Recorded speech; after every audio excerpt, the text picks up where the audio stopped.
ನನ್ನ ಹೆಸರು ಮೇಘ. ನಾನು ಕಿತ್ತೂರಾಣಿ ಚೆನ್ನಮ್ಮ ಬಾಲಕಿಯರ ವಸತಿ ಶಾಲೆ ತಾವರೆಯರದಲ್ಲಿ 8ನೇ ತರಗತಿಯಲ್ಲಿ ಓದುತ್ತಿದ್ದೇನೆ.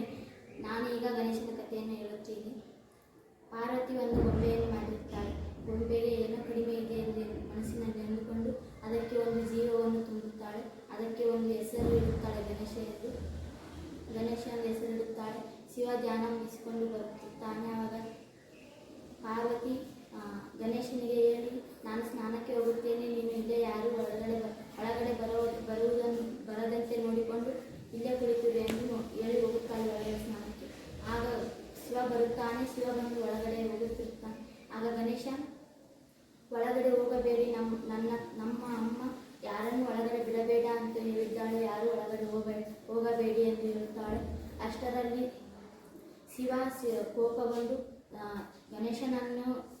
ಗಣೇಶನ ರುಂಡವನ್ನು ಕಡಿಯುತ್ತಾನೆ. ಆವಾಗ ಗಣೇಶ ಅಮ್ಮ ಎಂದು ಕಿರುಚುತ್ತಾನೆ. ಆ ರುಂಡ ಹೋಗಿ 2 ಪರ್ವತಗಳ ಮಧ್ಯೆ ಬೀಳುತ್ತದೆ. ಪಾರ್ವತಿ ಹೊರಗಡೆ ಬಂದು ನೋಡುತ್ತಾಳೆ. ಅಲ್ಲಿ ಬರೀ ಶರೀರ ಮಾತ್ರ ಇರುತ್ತದೆ. ರುಂಡವನ್ನು ಸುತ್ತಮುತ್ತ ನೋಡುತ್ತಾಳೆ. ರುಂಡ ಒಟ್ಟ ಕಾಣಿಸುವುದಿಲ್ಲ. ಆಗ ಪಾರ್ವತಿ ಕೋಪಗೊಂಡು ಕಾಳಿ ರೂಪ ತಾಳುತ್ತಾಳೆ. ಆಗ ಶಿವ ಅಷ್ಟರಲ್ಲಿ ನಾರಾಯಣ ಬಂದು ಸಮಾಧಾನ ತಾಯಿ ಸಮಾಧಾನ ಎಂದು 3 ಸಾರಿ ಹೇಳುತ್ತಾನೆ. ಆಗ ಸಮಾಧಾನ ಪಡಿಸಿಕೊಂಡು ಇದನ್ನು ಯಾರು ಮಾಡಿರುವುದು ಎಂದು ಕೇಳುತ್ತಾಳೆ. ಆಗ ಶಿವ ಹೇಳುತ್ತಾನೆ, ನಾನು ಮಾಡಿರುವುದು ಅಂತಂದು ಹೇಳುತ್ತಾನೆ. ಆಗ ಪಾರ್ವತಿ, ನನಗೆ ನನ್ನ ಮಗನ ರುಂಡ ಬೇಕು, ಈಗ ನನ್ನ ಮಗ ನನಗೆ ಬೇಕು ಅಂತಂದು ಹಠ ಹಿಡಿಯುತ್ತಾಳೆ.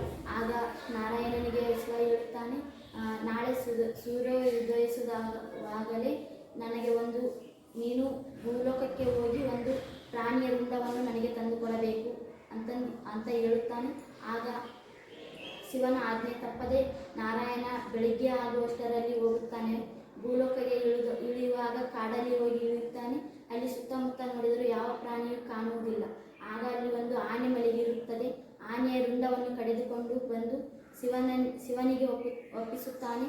ಆಗ ಶಿವ ಗಣೇಶನ ಶರೀರಕ್ಕೆ ಅದನ್ನು ಜೋಡಿಸುತ್ತಾನೆ. ಆಗ ತಾಯಿ ಪಾರ್ವತಿ ಗಣೇಶನಿಗೆ ಜೀವ ಬರುತ್ತದೆ.